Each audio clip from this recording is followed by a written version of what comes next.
আল্লাহ বলেন, যার হক এসেছে সত্য, ওয়াজাহাকাল বাতিল চলে গেছে মিথ্যে। ইন্নাল বাতিলা নিশ্চয় মিথ্যে, কানা যাহুকা চিরদিন মিথ্যে। জাকির নায়েক, তার ক্ষেত্রে আমার অ্যানালাইসিস, সে একটা কাজ খুব ভালো করছে 2007 সাল পর্যন্ত। কত? কম্পারেটিভ রিলিজিয়ান, তুলনামূলক ধর্মতত্ত্বের উপর জাকির নায়েক গবেষণা করে বক্তব্য দিতেন 2007 পর্যন্ত। আর জাকির নায়েক নিজে ছিলেন মাযহাবী, শাফি মাযহাবের অনুসরণ করতেন। তিনি ছিলেন ছাত্রকার জনাব আহমদ দিদাত রহমতুল্লাহ। এই আহমদ দিদাত ছিলেন খ্রিস্টান। কি ছিল? দক্ষিণ আফ্রিকায়।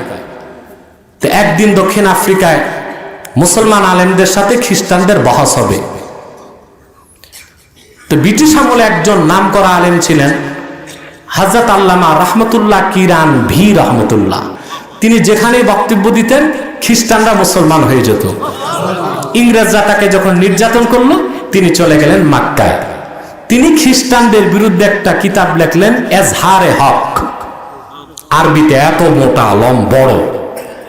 এই কিতাবটা যার কাছে থাকে, দুনিয়ার সব খ্রিস্টান পাদ্রী তার কাছে পরাজয় বরণ করবে 10 মিনিটে। কয় মিনিটে? এই বইটার আবার ইংরেজি হয়েছে। আহমদ দিদাত তিনি খ্রিস্টানদের বড় আলেম। তখন মুসলমানদের সাথে তিনি বাহাস করবেন। কি করবেন? আর মুসলমান কিভাবে তাদেরকে আটকায় তা জানতে হবে না। তিনি সারা রাত রহমতুল্লাহ কিরানভীর এজহারে হক পড়ছেন। সকালে তিনি নিজেই মুসলমান হয়ে গেছেন। লক্ষ লক্ষ মানুষ জমা হয়েছে, মুসলমান আর খ্রিস্টানের বাহাস। এমন সময় খ্রিস্টানদের প্রধান নেতা আহমদ দিদাত যে বললেন, কোনো বাহাস নাই, আমি দিদাত গত রাতে মুসলমান হয়ে গেছি। এই আহমদ দিদাত রহমতুল্লাহ তখন সারা জিন্দিগি খ্রিস্টানদের বিরুদ্ধে ইসলামের পক্ষে দাওয়াতি কাজ করে গেছেন। তার ছাত্র ডক্টর জাকির নায়েক। কথা বুঝতে পারছেন? সে এই আহমদ দিদাত থেকে এগুলো শিখছে, কম্পারেটিভ রিলিজিয়ান, তুলনামূলক ধর্মতত্ত্ব, কিভাবে খ্রিস্টানকে আঘাত করতে হয়। তা আমরা সেটাকে স্বাগত জানাতাম। জাকির নায়েক ইসলামের শ্রেষ্ঠত্ব তুলে ধরতেন, অন্য সব ধর্মের অসারতা প্রমাণ করতেন। তিনি যখন সারা দুনিয়ার সবচেয়ে জনপ্রিয় ব্যক্তি, তখন লামাযহাবীরা জাকির নায়েককে বিভ্রান্ত করলো যে আপনার চ্যানেল চলতে টাকা লাগবে, আপনার চ্যানেলে অ্যাডভার্টাইজ দিলে খারাপ অ্যাডভার্টাইজও দিতে হবে, কোনো অ্যাডভার্টাইজ লাগবে না, আপনার চ্যানেল পরিচালনার সম্পূর্ণ টাকা আমরা লামাযহাবীরা দিব। কাতার বা দুবাই থেকে এই ইবনে তাইমিয়া ফাউন্ডেশনের কোন একটা সংস্থা এই লোক দিয়ে জাকির নায়েককে লামাযহাবী বানালো। 2007 সালের পর থেকে তিনি এই ফতুয়াবাজি শুরু করলেন। তখন থেকেই তার সাথে আমাদের দ্বন্দ্ব সৃষ্টি হয়ে গেল। এই ফতুয়া দিতে যে আর লামাযহাবী মতবাদী বিশ্বাসী যারা এই ফতুয়া দিতে যে আর লামাযহাবীদেরকে প্রতিষ্ঠিত করতে যে জাকির নায়েক এমন জঘন্য জঘন্য বদ আকীদা প্রচার করছে, এখন তার পক্ষে কথা বলার সুযোগ আমাদের নাই। আপনাদের আরেকটা উদাহরণ দিচ্ছি লক্ষ্য নির্ধারণের ভিন্নতা দেখে একজন মানুষের উদাহরণটা বলছি আপনাদের। একজন মানুষ যার সম্বল ছিল সামান্য, কিন্তু তিনি লক্ষ্যের চূড়ায় পৌঁছেছেন। যে মানুষ, যে ব্যক্তিটি আমার জীবনকে বদলে দিয়েছেন, শরীরের ডাক্তার থেকে আত্মার ডাক্তার করেছেন, আমি নিশ্চিত আপনারা তাকে চেনেন। তিনি হচ্ছেন শেখ আহমেদ দিদাত। চলুন তার লক্ষ্য নির্ধারণ দেখি।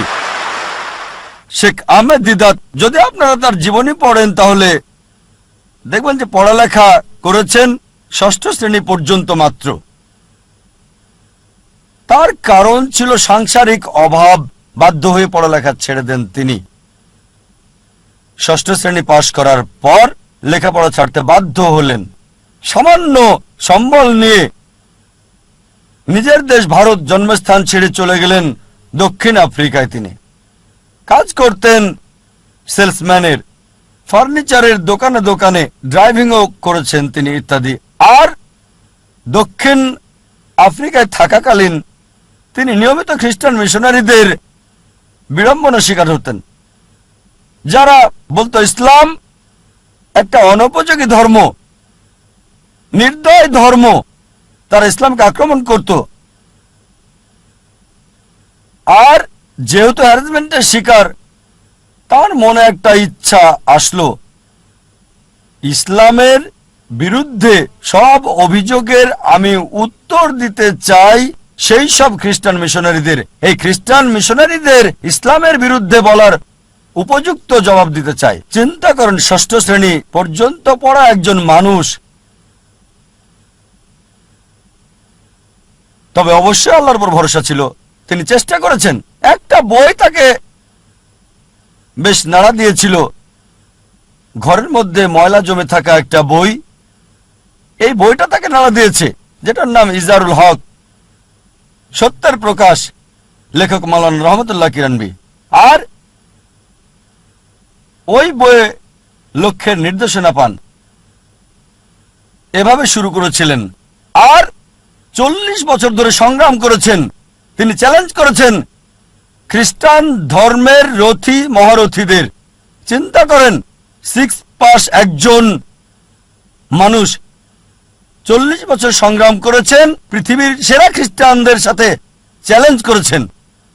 এমন একটা ঘটনা 1986 সালে তিনি বিতর্ক করেছিলেন পাদ্রী জিমি সোয়াগার্টের সাথে। আর 80-র দশকে এই জিমি সোয়াগার্ট ছিল 1 নাম্বার, সবচেয়ে ক্ষমতাধর, সবচেয়ে বিখ্যাত খ্রিস্টান টিভি বিতার্কিক। তার বিতর্কের কয়েক সপ্তাহ আগে শেখ দিদাতের এক ভক্ত বলল, শেখ আহমেদ দিদাত, আমি আপনার ভক্ত, আপনাকে একটা উপদেশ দিচ্ছি। এই জিমি সোয়াগার্টকে আমি চিনি, তার সম্পর্কে আমি জানি। তার সাথে বিতর্ক করবেন না, আপনাকে হাসির পাত্র বানাবে আর ফু দিয়ে উড়িয়ে দেবে। চিন্তা করেন, একজন ভক্ত আহমেদ দিদাতকে উপদেশ দিচ্ছে জিমি সোয়াগার্টের সাথে ডিবেট না করার জন্য। আমি তাকে চিনি, আপনাকে হাসির পাত্র বানাবে আর ফু দিয়ে উড়িয়ে দেবে। যে লোক সবচেয়ে বিখ্যাত টিভি ব্যক্তিত্ব, টেলিভিশনের মালিক, যার বাজেট ছিল দৈনিক $1 মিলিয়ন বেশি সুনাম অক্ষুণ্ণ রাখার জন্য, আমাদের শেখ আহমেদ দিদাত, মাশাআল্লাহ, তার সাথে আল্লাহ ছিলেন। তিনি ইউএসএতে গেলেন, ওই খ্রিস্টান মিশনারির শহরে, সে যে দেশে খুবই বিখ্যাত। তিনি গেলেন, বিতর্ক করলেন, আর আলহামদুলিল্লাহ সুম্মা আলহামদুলিল্লাহ, আল্লাহর সাহায্যে তিনি টেবিলটাকে উল্টে দিলেন। চিন্তা করেন, একজন মানুষ সামান্য পুঁজি নিয়ে, স্কুলও পাশ করেননি, গ্রাজুয়েশন তো দূরের কথা, চ্যালেঞ্জ করেছেন খ্রিস্টান সম্প্রদায়ের প্রধান নেতাদেরকে। তারপর থেকে তিনি সবচেয়ে বড় বাধা বিশ্ব খ্রিস্টান নেতাদের জন্য, খ্রিস্টান মিশনারিদের জন্য। একা একজন মানুষ, শেখ আহমেদ দিদাত, আল্লাহ সুবহানাহু ওয়া তাআলার সাহায্যে সমগ্র খ্রিস্টানদের চ্যালেঞ্জ করেছেন।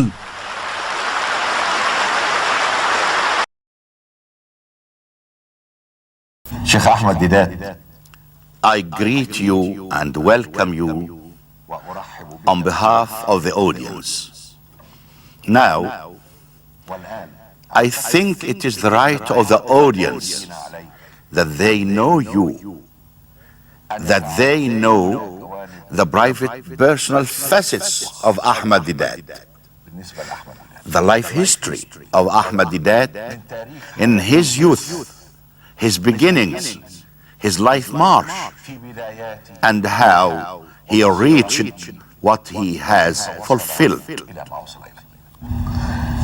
I was born in India in 1918. My birth heralded peace, the end of the First World War. And as I grew up there, my father was already in South Africa. I hadn't seen my father because he had left the country when I was very small. And as I grew up, the conditions were we were living in a state of famine, starvation. So by the time I was 9, my father called me over to South Africa. And in 1927, at the age of 9, I landed in South Africa. And before my mother could be brought into the country to join the family, she died in India. So me and my father were the only companions, one to the other. I went to school, got my primary education, and because of poverty, I was forced to take on a job as soon as possible. So I started working in a country shop, some 25 miles outside the city of Durban, and across the valley from the shop was a Christian mission. And the missionaries, the training missionaries, were getting training in how to give battle to the Muslims, how to convert the Muslims. They were coming into the shop to do the usual shopping, buying sugar, salt, rice, flour, things like that. But when they came, they also practiced on me and the other staff what they had learned. They would ask questions like this, putting it to me. He says, you know, your Prophet Muhammad, he had so many wives. I knew nothing about that. He says, you know, your Prophet Muhammad, he copied his Quran from the Jews and the Christians. I knew nothing about that. He said, your Prophet Muhammad, he forced people to accept Islam. That if you don't accept Islam, I'll chop off your head. And he converted the people. I knew nothing about that. The only thing I knew about Islam was that I was a Muslim, and I read the Shahada. We call it the Kalima, the Shahada. And if I met you around that time, I would have asked you, where you come from? So you come from the UAE. Says, what are you?